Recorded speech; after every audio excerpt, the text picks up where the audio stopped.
전미 예수님, 오늘은 연중제 16주간 수요일입니다. 복음 묵상 함께 하도록 하시겠습니다.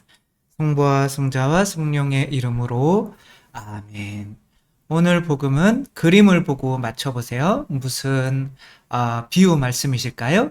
예수님 손에 구멍이 나 있는 거 보니까 부활에 관한 이야기가 아니고 씨 뿌리는 이의 비유이죠.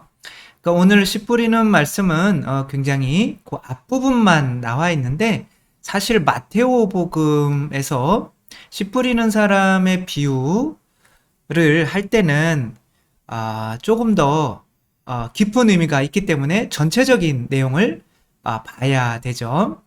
우리가 씨 뿌리는 이의 비유 잘 알죠, 그렇죠? 씨 뿌리러 나갔는데 어부가 씨 뿌리진 않잖아요. 누가 씨 뿌리죠? 농부가 씨 뿌리러 나갔는데 그 씨는 당연히 이제 그 농부는 예수님이고 그 예수님께서 뿌리는 씨는 말씀이고 이제 그 말씀이 우리 마음 안에 뿌려지는데 어떤 사람은 길과 같아서 길 위에 뿌려지면은 어떻게 되죠? 그 새가 날라와서 그 뿌려진 거를 먹죠. 그러니까 제가 이렇게 말씀드리는 것을 어떤 분들은 이제 마음이 딱딱해서 스며들지 못하고 마귀가 사탄이 와서 이제 가져가서 열매를 못 맺는 거죠. 그러니까 열매라는 건 뭐겠어요? 제가 이렇게 얘기할 때 11조를 냅시다 라고 하면 11조를 낼 수 있는 사람이 되는 거, 변화하는 거, 말씀 때문에 변화하는 거죠. 근데 아무리 말을 들어도 변화하지 않는다면 반드시 이 열매를 맺지 못하는 세 개의 밭에 속하게 되는 거죠. 첫 번째는 길, 두 번째는 이제 돌밭은 흙이 별로 없으니까 싹트기가 쉽죠. 금방 나왔는데 흙이 두껍지 않으니까 햇빛이 있으면 금방 타버리는 그런 거고, 가시밭은 이제 자라기는 하지만 이 가시밭에 짓눌려서 이제 언젠가는 죽게 되는 거죠. 이런 말씀을 해 주시고, 근데 그러고 정말 중요한 말은 9절에 귀 있는 사람 들어라. 그러니까 우리는 귀가 다 있어요, 없어요? 있잖아요. 그러니까 귀가 없는 사람도 있고 귀 없는 사람들은 분명히 이해를 못할 거야. 그렇게 말씀을 하시는 거죠. 그 다음에 비유로 말씀하신 이유가 나와요. 하느님 나라에 대한 신비를 비유로 말씀을 하시는데 그건 어쩔 수가 없죠. 하느님 나라를 우리가 체험한 적이 없잖아요. 그러니까 체험한 적이 없으면 우리가 만약에 어떤 사람이 대학 교수인데 꿀에 대한 논문을 100편을 쓴 박사님인데 꿀은 한 번도 못 먹어봤어요. 그러니까 설명은 엄청 잘할 수 있죠. 근데 어떤 아이는 오다가 꿀을 먹고 왔어요. 그러니까 맛이 아주 좋아요. 그런데 이 애가 강의를 들으면서 좀 못마땅해하는 표정이니까 너는 나보다 꿀에 대해서 더 잘하니? 그건 아닌 것 같은데요. 근데 네 표정은 완전 지금 네 자신을 알아라 라고 하는 그런 표정이야. 네 자세를 알아라 라고 하는 말은 누가 했을까요? 필라테스가 했죠. 그쵸? 그래서 그러면은 꿀에 대해서 한번 설명해 봐라. 그러면 잘 모르겠는데. 그거 모르잖아. 꿀은 원소 기호로 이렇게 돼 있고 육각형으로 돼 있고 뭐 별의 종류는 이렇고 그 꽃의 종류는 이렇고 막 또 설명을 하는 거죠. 근데 이 사람은 꿀에 대해서 너가 설명을 해 봐. 그러면 설명을 못 해요. 이거 왜냐면 이 사람이 꿀 맛을 모르거든요. 그러면 꿀은 마치 엄마의 품같이 달콤하고 햇살같이 따뜻하고 꽃향기처럼 뭐 아주 달콤하고 뭐 이런 비유밖에 못한단 말이에요. 뭐뭐와 같다. 그러니까 예수님께서는 다른 세상에서 오셨기 때문에 수준이 다른 세상에서 오셨기 때문에 그분이 하시는 말씀은 다 우리에게 비유일 수밖에 없는 거예요. 근데 이제 이 비유로 말씀을 하시는 거를 이해할 수 있게 되면 우리가 그 예수님의 수준에 오른 거죠. 저희 어머니가 지 밥그릇은 지가 가지고 태어난다. 우리 뭐 먹고 살아야 되지? 막 이럴 때 자기들 밥그릇은 다 자기가 가지고 태어나는 거야. 이렇게 말씀을 하신단 말이에요. 이게 도대체 무슨 소리지? 묵상을 하게 되는 거죠. 그러다가 결국에는 하느님이 계시고 하느님께서 어떤 사람을 세상에 만들어 주셨다면 이 사람이 먹고 살 거는 하느님도 책임을 주어 주시기 때문에 먹고 살 것에 대해서 걱정할 필요가 없다. 이렇게 말씀하시고 당신은 매일 걱정을 하시더라고요. 어머니가 들으시면 안 되는데. 아무튼 그렇게 또 뭐 그런 게 있죠. 너는 다리 밑에서 주워왔다. 그래가지고 아니 도대체 그 다리가 어디냐. 그래서 그 다리가 어디냐라고 물을 때는 아직 그 비유의 말씀을 깨닫지 못한 거죠. 그렇다면 내가 어머니의 수준까지 올라온 것은 아닌 거죠. 그래서 그거는 뭐예요? 들을 귀가 없는 거죠. 저는 그 다리가 사람의 다리인 줄은, 엄마의 다리인 줄은 30 넘어서 알았어요. 그러니까 비유를 아직 그 말씀을 깨닫지를 못하게 되면 그래서 예수님이 말씀하시는 이 비유 말씀을 깨닫지를 못하게 되면 아직까지는 예수님이 머무시는 세상의 수준에 올라온 게 아닌 거죠. 그러니까 예수님이 하시는 말씀을 깨닫는 것이 바로 구원을 받았는지 못 받았는지를 분별하게 되는 어떤 심판이 되는 거예요.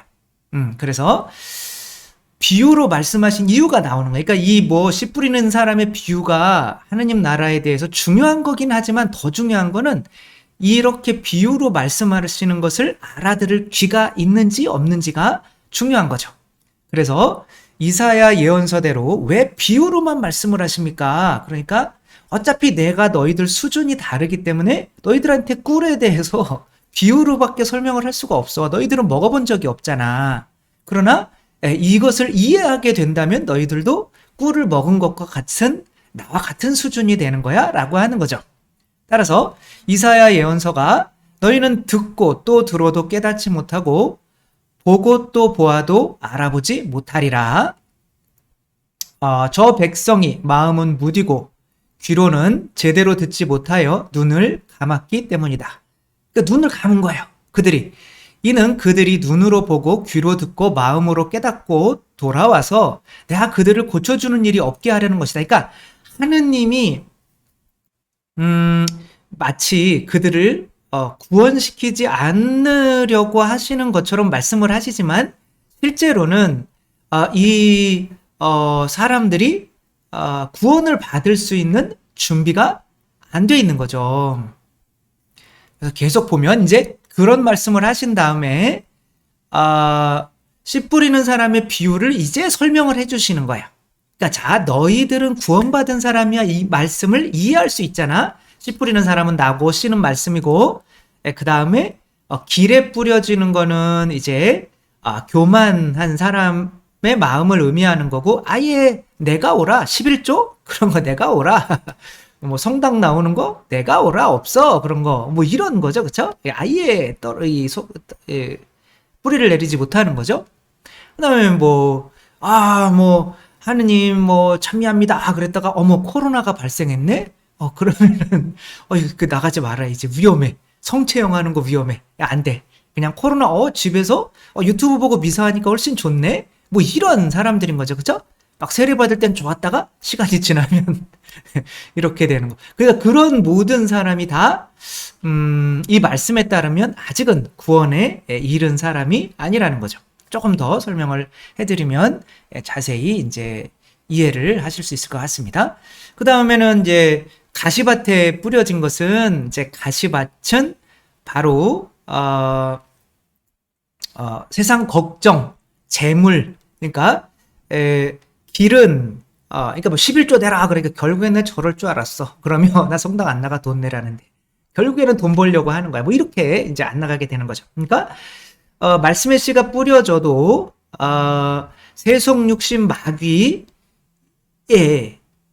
추구하는 사람은 들을 귀가 없는 거죠. 그러니까 들을 귀가 없으니까 더 높은 수준에서 말하는 것을 이해할 수 있는 능력이 없어진다는 거죠. 그러니까 이것을 이해할 수 있느냐 없느냐에 따라서 하느님 나라에 들어갈 수 있느냐 없느냐의 수준이 갈린다고 볼 수가 있는 거죠. 요즘 굉장히 핫한 드라마죠. 그쵸? 이상한 변호사 우영우, 앞으로 해도 우영우, 뒤로 해도 우영우, 그쵸? 스위스 역삼역 토마토 삼룡이 그건 아니구나. 어떤 이 우영우는 이제 자폐 스펙트럼 장애를 가진 이제 뭐 공부는 수재죠, 그쵸? 그런데 이제 변호사로 이렇게 오니까 사람들의 시선은 굉장히 안 좋죠. 그래서 이제 상사가 야, 너 이거 한번 해봐. 그리고 이거 못하면 그냥 나가버려라. 뭐 이런 믿지도 않는 그런 이제 사건을 맡기죠. 이 사건은 어떻게 된 거냐면 할머니가 할아버지를 다리미로 때려서 이제 할아버지가 중환자실에 있게 된 거죠. 그래서 살인 미수로 기소가 돼서 이제 재판을 받아야 하는 거예요. 그러니까 이 사람이 이렇게 보니까 이 할머니는 왠지 죄가 없는 것 같아요. 그러니까 사람들은 이걸 살인미수라고 봐야 되는데 우영우는 이 할아버지가 잠을 자려고 할 때 고이 잘 수 있도록 막 죽이고 싶은 거죠. 이제 할아버지가 치매가 와가지고 할머니가 계속 바람 피는 줄 알고 막 화내고 때리고 막 잔소리하고 막 그러는 거예요. 근데 이제 할아버지가 주무시면 할머니는 이제 커튼도 이렇게 쳐주고 하시던 그런 모습을 보면서 그래도 저 인간 나 때려 죽이고 싶다라고 이야기는 하지만 남들이 못 보는 걸 보는 거죠. 속은 굉장히 따뜻하고 할아버지를 그래도 위하는 죽일 사람은 아니다. 그래서 그러면 이제 그리고 이 사람들은 만약에 그렇게 해서 집행유예를 받는다고 하더라도 내가 상해를 입히려고 한 사람이 남편이잖아요. 그러면 남편의 어떤 재산이나 그런 연금을 내가 그 사람을 죽이려고 했다면 그게 집행유예도 유죄잖아요. 그쵸? 그러면 그게 안 온다는 거예요. 그래서 이 우영우는 무죄를 주장해야 된다. 그래야 자매님이 편안하게 살 수 있다. 근데 이제 이분이 막 화내다가 돌아가셨어요. 그러니까 이제는 살인미수로, 살인미수가 아니라 살인죄로 이 할머니를 이제 하는 거죠. 근데 우영우는 이제 가만히 보니까 이 할아버지가 누울 때 이미 머리가 아프다고 했었고 치매가 있었고 그러니까 이게 뇌출혈로 죽은 건데 이 의사는 당연히 그 뭐 다리미로 때렸으니까 그런 거 아니냐라고 하는데 이미 머리가 아프다. 그래서 뇌출혈이 이거를 뭐 때렸는데 상처도 사실 맞지도 않았고 이제 그런 거로 이미 그거를 받기 전에 뇌출혈이 진행된 상태일 수 있지 않았느냐라고 하니까 의사도 이런 거 그냥 빨리빨리 하려고 하다가 그럴 가능성도 없지 않아 있습니다 라고 하면서 그런저런 과정을 통해서 무죄를 이끌어내는 거죠. 다른 사람들은 못 보는 거를 이 자매님은 이 우영우 변호사는 본단 말이에요. 자폐인인데. 왜냐하면 이 우영우에게는 너무 순수해요. 어린이와 같은 순수함. 세속 육신마귀가 없어요. 그냥 이 사람들만 보는 거죠.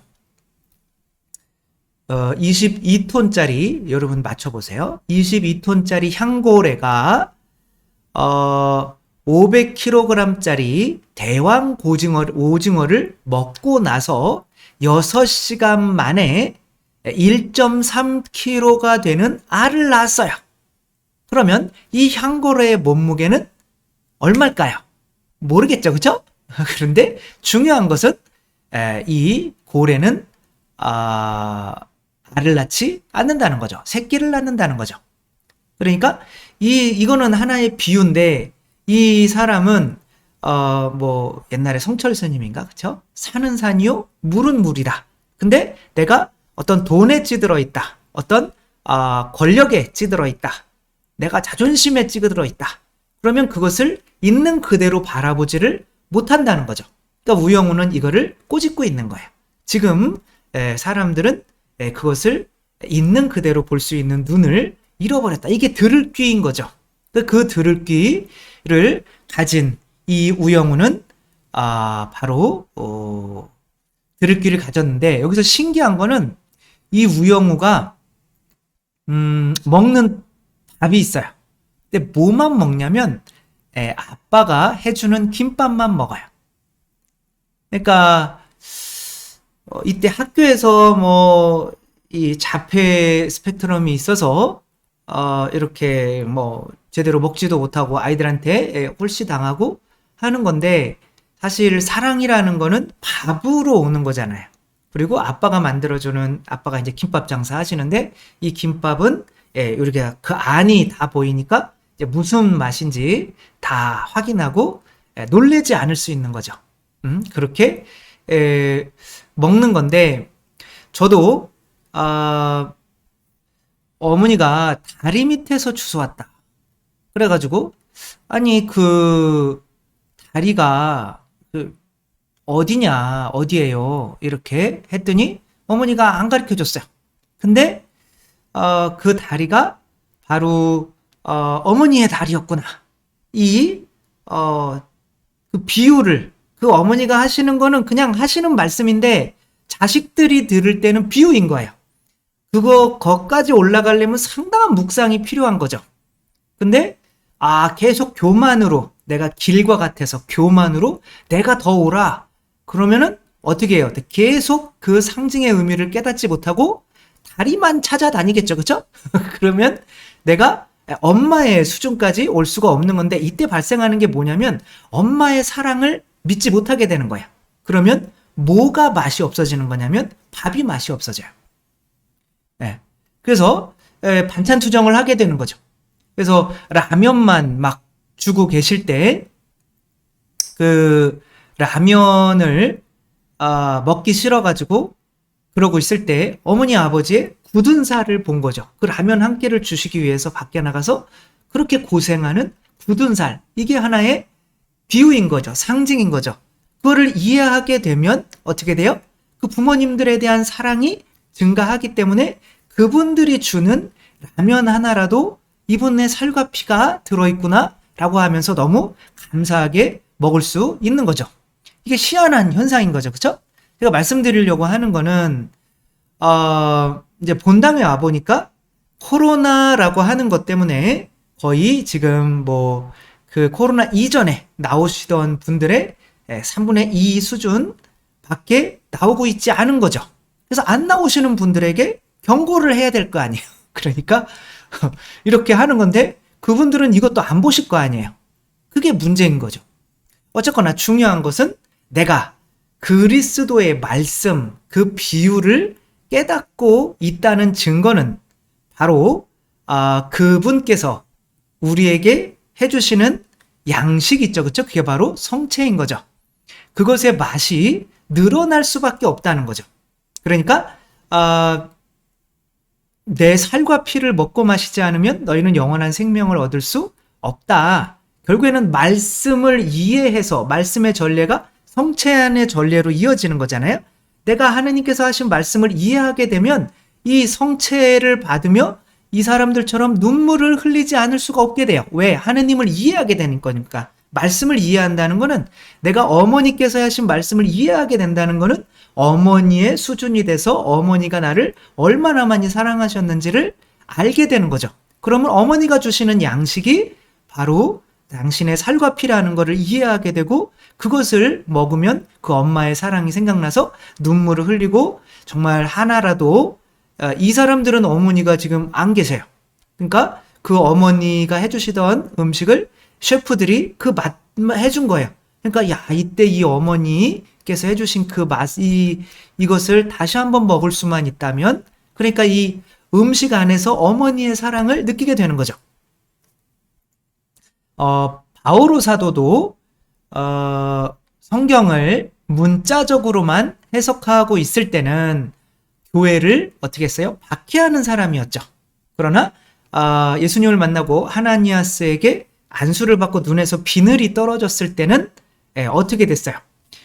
이 홍해를 건너는 것을 세례로 이해를 하게 되고, 고린도전서 10장 1절에 4절 보면 그들은 홍해를 건넜는데 이것은 세례를 의미하고 하늘에서 떨어지는 만나를 먹었는데 그것은 생명의 양식, 그것은 바로 뭐예요? 성체. 그것의 어떤 그거를 알게 된다는 거죠. 그러니까 세례를 받고 광야로 나왔을 때가 이제 비유를 이해할 수 있게 된 거예요. 그럴 때는 하느님께서 우리에게 주시는 양식의 가치를 알게 되는 거죠. 따라서 이 바오로가 이 하느님의 말씀, 이 비유, 그냥 이스라엘을 사랑해서 뭐 파라오랑 싸워서 홍해 건너고 이런 것이 아니라 그 비유 말씀을 이해할 수 있는 귀, 세속육신 마귀가 사라지고 그것을 이해할 수 있는 귀가 생겼을 때는 세속육신 마귀가 사라지면 깨끗해져서 이제 성령께서 우리 안에 살게 되시는데, 그때 주시는 은총을 뭐라 그러냐면 도움의 은총이라고 하는 거예요. 그러니까 성모님께서 은총이 가득하십니다라고 가브리엘 천사가 인사했을 때는 그 은총은 도움의 은총인 거야. 그러니까 그 도움의 은총으로 가브리엘 천사의 말을 이해할 수 있게 되는 거죠. 그러면 비로소 그리스도께서 당신 안에 잉태되시게 되는데 그것을 생명의 은총이라고 하는 거예요. 그렇게 돼야만 영원한 생명을 얻는 거죠. 그러니까 우리도 이 성체가 그동안 30-40년 동안 신앙생활을 해오다가 코로나라고 하는 것 때문에 성체를 안녕하러 나오고 그냥 TV를 본다거나 그냥 집에서 신앙생활 할래 라고 한다는 거는 그동안 세속 육신 마귀를 와 싸우지 않았기 때문에 그 분들 안에 도움의 은총이 없어서 그 성체, 하느님의 양식이 그것을 먹지 않으면 영원한 생명을 얻지 못하게 되는 그러니까 하느님께서 주시는 살과 피인데 그 엄마의 음식을 거부하게 되는 거죠. 그렇게 됨으로써 그 하느님께서 내 안에 살게 되지를 못하기 때문에 영원한 생명에서 제외가 된다는 거죠. 그러니까 말씀을 알아듣는 목적은 뭐냐면 하느님께서 목과의 친교, 하느님 수준으로 하느님의 사랑을 깨닫게 되는 건데, 하느님의 사랑을 깨달았을 때는 이 엄마가 나에게 주는 이 양식의 의미, 다른 라면 하나라도 정말 엄마가 나 많이 사랑했구나라고 눈물을 흘릴 수 있는 사람이 되는 거. 따라서 모든 말씀을 깨달은 사람들은 이렇게 그리스도께서 우리에게 주시는 성체의 의미를 알지만, 가리옷 유다처럼 세속육신 마귀에 휩싸인 사람은 예수님의 말씀을, 그 비유를 깨닫지를 못하기 때문에 예수님을 사랑하게 되지를 못하고, 그래서 예수님께서 주시는 양식이 당신의 살과 피임을 믿지 못하게 되기 때문에 예수님을 배반하는, 그래서 하느님 나라에 속하지 못하는 심판이 이루어진다는 뜻인데, 설명하고 났더니 저도 어렵네요. 그러나 중요한 것은 이렇게 일단은 제가 이렇게 나오시는 분들에도 그랬어요.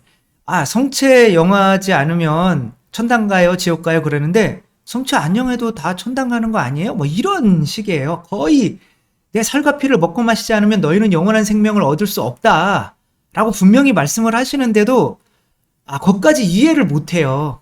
이것은 들을 귀가 없어서 그런 건데, 그 들을 귀라고 하는 거는 내가 계속 말씀은 떨어지고 있지만 내 땅이 바로 교만의 길과 같기 때문이고, 또 육체적인 욕망에 사로잡혀 있는 돌밭과 같기 때문이고, 또 그 돈만 좋아하는 가시밭과 같기 때문인데, 계속 씨앗만 나한테 떨어지면서 그 씨앗을 내 안에서 계속 죽이고 있으면서도 신앙생활한다고 착각을 했던 거죠. 그러나 그것이 착각이었던 것이 드러나는 것은 성체성사에서 드러난다라고 하는 거. 결국에는 그 말을 깨달으면 깨달을수록 그 말씀을 주시는 분을 사랑하게 되고, 그러면 그분께서 주시는 이 양식이 당신의 살과 피임을 알게 돼서 그 살과 피 없이는 우리가 구원받을 수 없음을 깨닫기 때문에 성체를 안녕해도 구원을 받는다는 그런 식의 생각은 할 수가 없다는 거. 따라서 코로나 때문에 한때 번쩍하고 안 나오시는 분들은 실제적으로는 이렇게 돈을 좋아하거나 육체적으로 그냥 그런 식욕이나 성욕이나 또 교만, 내가 오라라고 하는 것에 실제로 사로잡혀 있어서 3, 40년 동안 말씀의 씨앗이 뿌려졌어도 실제로는 들을 귀가 없는 사람이라는 거죠. 화 안 내신 거죠? 네, 그래서 아무튼 그렇게 된다는 거, 이 말씀을 이해하고 안 이해하고가 바로 심판과 직결되는데,